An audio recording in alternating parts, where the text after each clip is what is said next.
Aujourd'hui, nous sommes rassemblés pour le Live Tour. Alors le Live Tour, c'est 3 jours de rencontre des acteurs des lagunes pour échanger autour du projet européen Live Plus Lac Nature en Languedoc-Roussillon. Ces journées sont organisées par l'équipe du projet Life et le pôle relais lagune méditerranéenne. L'objectif de ces journées, c'est de faire un premier retour d'expérience après 2 ans et demi de mise en œuvre du projet, en balayant les grandes thématiques du Life, donc à savoir la restauration des milieux dunaires, arrière-dunaires et lagunaires, la lutte contre les espèces exotiques envahissantes et la gestion de la fréquentation. On abordera également la campagne de sensibilisation et on fera aussi un retour sur les rencontres des acteurs qui ont déjà de très bons résultats. Alors ces journées s'adressent à l'ensemble des gestionnaires et décideurs des 3 régions de la façade méditerranéenne française qui sont concernés par la gestion des lagunes. Aujourd'hui, il y a plus de 50 personnes qui participent à ces journées. C'est pratiquement tout le littoral méditerranéen qui est là, en quelque sorte. Donc chacun apporte un peu sa pierre à l'édifice. Quand élu du Grau-du-Roi, bon, on est là, c'est quand même des plages qui sont très fréquentées, autant l'hiver que l'été pratiquement. Donc c'est un milieu qui est fragile, qu'on surveille, qu'on entretient. On a une équipe d'environnement, déjà 12 personnes sur le Grau-du-Roi. Au niveau de l'environnement, c'est déjà important. Donc on suit ça de près, quoi. Je veux dire, on est sensible à tous ces milieux. On a des problématiques communes, donc notamment sur la restauration de milieux dunaires et de dunes elles-mêmes.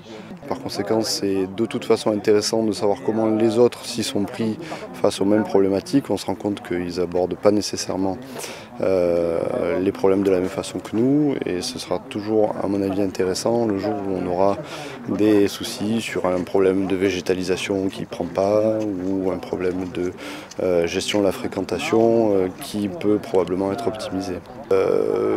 À l'échelle d'intervention du port, on travaille sur 3800 hectares d'espace naturel.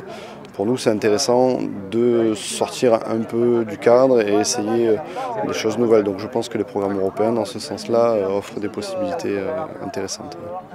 Tous les programmes LIFE ont un comité de suivi scientifique. Donc je fais partie de ce comité de suivi, et en particulier pour les aspects humains, comportement humain des usagers et de leur fréquentation, de leurs pratiques dans les sites qui sont étudiés, que ce soit les lagunes ou la plage et les dunes.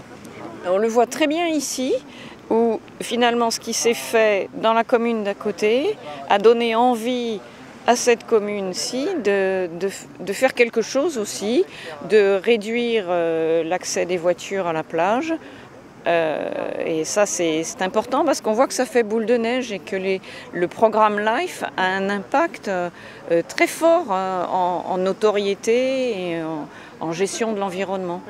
En tant que gestionnaire d'un site naturel, donc nous avons les mêmes problématiques en termes de gestion de lagunes, de gestion de plages, de dunes, cordons dunaires. Donc c'est très intéressant de partager entre gestionnaires ces différents problèmes et solutions éventuelles. Et donc aujourd'hui, c'est plutôt la canalisation du public, donc pour éviter les dégradations sur les habitats, dunaires notamment, qui nous intéressent plus particulièrement aujourd'hui. Nous sommes intéressés également par ces projets un petit peu d'aménagement et de gestion, parce qu'effectivement on est dans des sites qui sont écologiquement très intéressants, très rares même et à protéger, et donc effectivement tous ces systèmes de gestion, de mise en valeur, de protection, de surveillance et d'aménagement, ça nous intéresse dans le sens où savoir prendre parti de ce qui est fait pour en tirer le meilleur et essayer de l'appliquer sur nos propres territoires en fait. Ça permet aussi également d'échanger, de voir ce qui se fait ailleurs. En fait, ce qui est intéressant dans ces journées d'échange, c'est qu'on se rend compte que pour agir efficacement sur le territoire, on ne peut pas agir si on ne mêle pas les élus évidemment, les financeurs, les gestionnaires de sites, les associations et les experts techniques. Donc en fait, c'est tout ce beau monde qui agit dans un même objectif qui est la préservation de l'environnement.